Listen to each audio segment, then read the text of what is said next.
Che mai è successo di sentirti altrove, i piedi fermi a terra e l'anima leggera andare via lontano e oltre dove immaginare non ha più limiti, è un nuovo mondo da inventare. Sei così altrove che non riesci neanche più a tornare, ma non ti importa perché è troppo bello da restare nei luoghi e il tempo in cui hai trovato ali, sogni e cuore. A me è successo e ora so viaggiare oltre questa stupida rabbia per niente, oltre l'odio che sputa la gente sulla vita che è meno importante di tutto l'orgoglio che non serve a niente, oltre i muri e i confini del mondo, verso un cielo più alto e profondo, delle cose che ognuno rincorre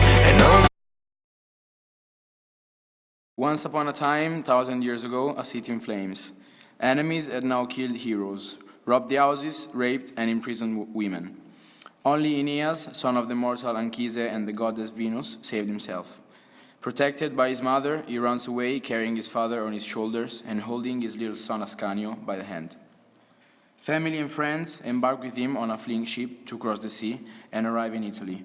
They bring what war cannot destroy or take away with them: traditions, culture, memories, and hope. It sounds like our story, Jamal, doesn't it? We arrived in Italy too, in Turin, from a city in flames destroyed by the war with our brothers.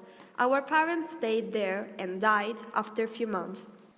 Once arrived in Italy, after so many dangers and so much suffering at sea, the hero wasn't welcomed by all, and he had to fight to be accepted, to accomplish that new life to which was destined. We also had to fight against poverty, racism, and discrimination, without documents, despite by so many people. In the end, both us and Enia were able to realize the life we want.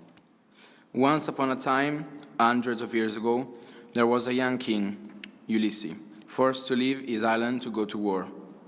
Far from home, far from Ithaca, he fought, he traveled, he met new people and tried important experiences, always thinking about his return. Those who loved him never stopped waiting for him. His wife, Penelope, and his son, Telemaque. He returned alone after having lost.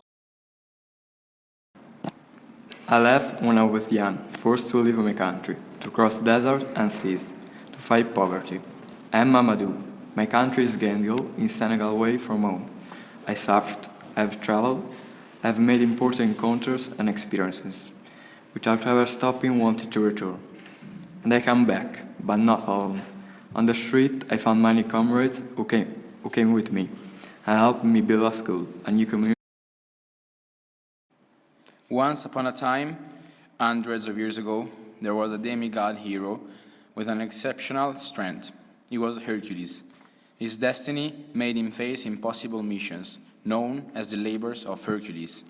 Once he successfully fulfilled all his duties, his virtues were acknowledged, and Hercules joined the other gods in the Olympus. There is no need to be a man, a hero, or a demigod to face impossible challenges. I have a friend. This is what she wrote to me. I'm from Nigeria, more precisely near the Niger Delta. I am a refugee. I lived on the outskirts of Port Harcourt, the state capital of the Niger Delta, one of the world's oil capitals. I lived there with my mother and my brothers in a shack, and in the evening, to get some light, we use candles.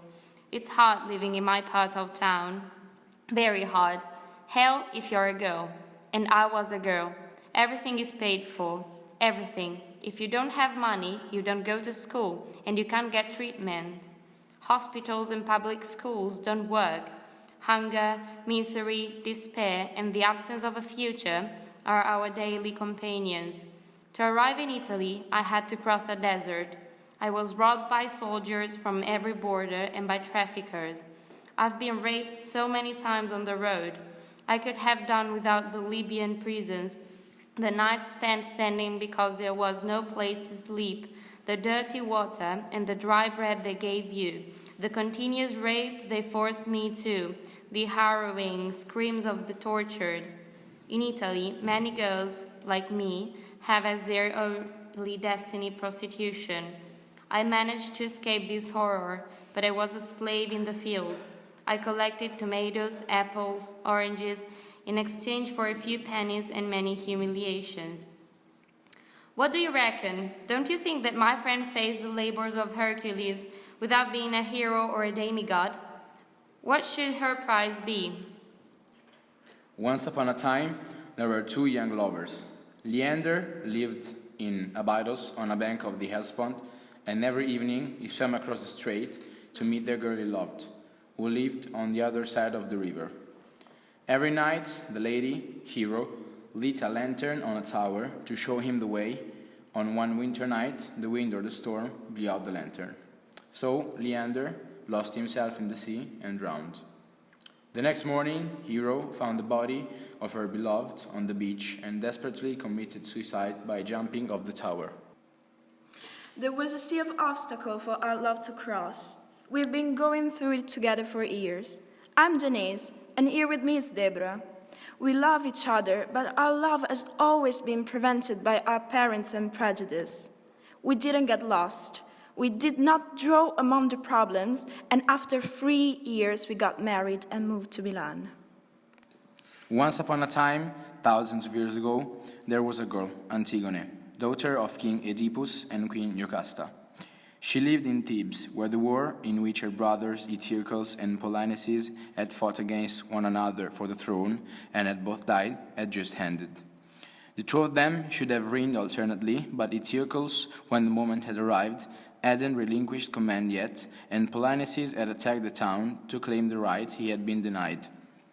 Antigone's uncle Creonte, the new king, had commanded to leave Polynices' dead body outside the walls of the town as an enemy.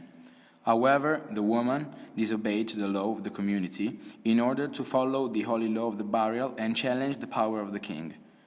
On the one hand, she was forced to live the rest of her life in a cave. On the other hand, she chose death over the cruel sentence. I've always understood Antigone's choice. I knew I was risking my life by choosing to tell the truth. And because of this, I died on October the 16th, 2017 in Malta.